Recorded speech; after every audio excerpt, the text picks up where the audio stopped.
Menjawab loyalis buta Prabowo yang menyerang Anies tanpa dasar. Oleh Asyari Usman, jurnalis senior. Selesai debat pertama Capres, seorang loyalis buta Prabowo Subianto mencaci maki Anies Baswedan habis-habisan. Dia sebut Anies diangkat Prabowo dari comberan. Anies tidak punya unggah-ungguh, tak beradab, arogan, merendahkan, dan lain sebagainya. Saya sebut loyalis buta atau LB karena orang ini sama sekali tidak punya sisi rasional kalau dia menulis tentang Prabowo. Pokoknya, yang hebat itu hanya Prabowo. Si LB mengatakan Prabowo adalah orang yang paling baik, sudah banyak berbuat untuk rakyat, banyak membantu pesantren, dan sebagainya.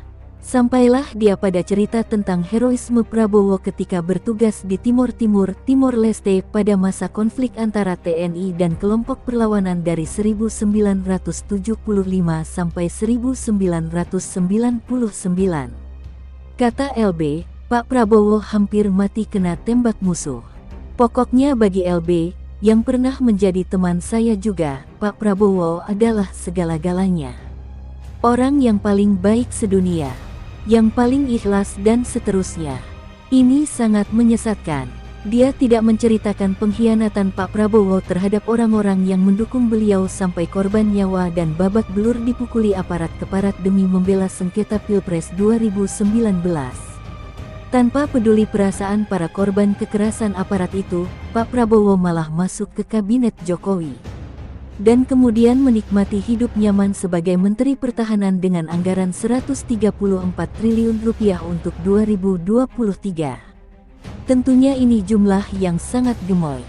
Dan belakangan banyak dugaan korupsi anggaran besar ini.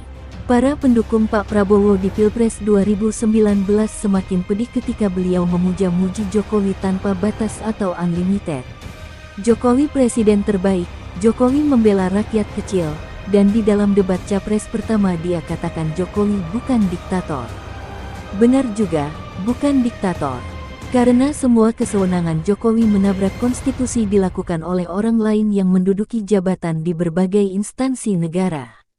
CLB juga tidak menceritakan tindakan Prabowo dengan tim mawarnya yang sampai sekarang masih dipertanyakan karena tidak jelas penilaiannya.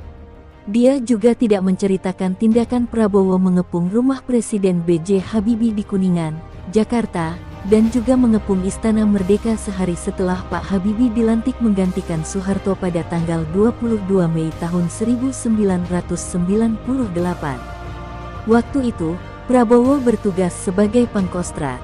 Panglima ABRI waktu itu, Jenderal Wiranto, yang sekarang akhirnya sekubu dengan Pak Prabowo, mengatakan Pangkostrat melakukan pengepungan itu tanpa sepengetahuan dia.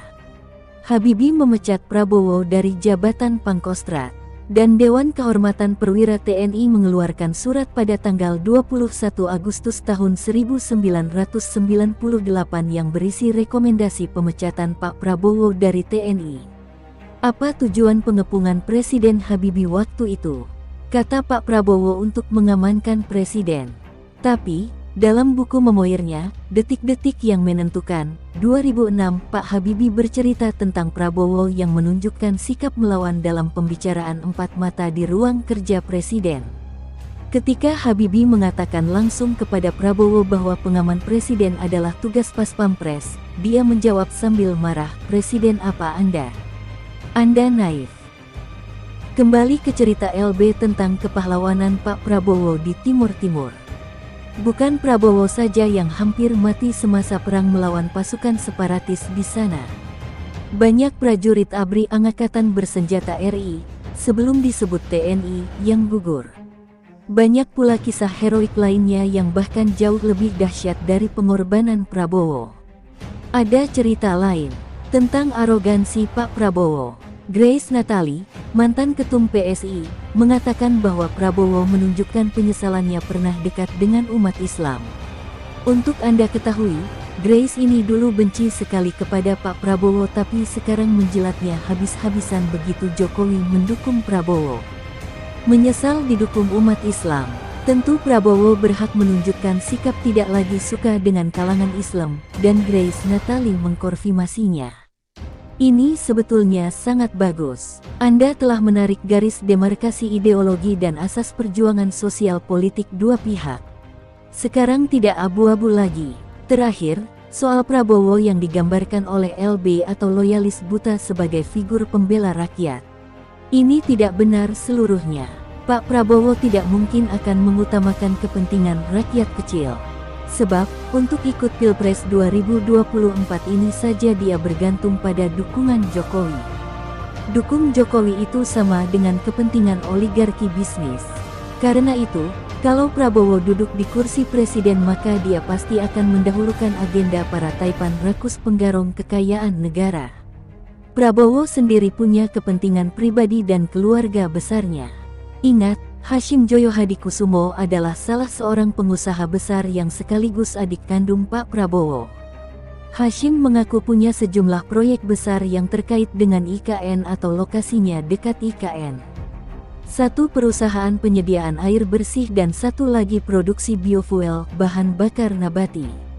Kedua proyek ini bernilai sekitar 700 juta dolar Amerika Serikat atau setara 10 triliun rupiah. Bisnis Hashim pastilah lebih mulus lagi kalau Prabowo ada di istana.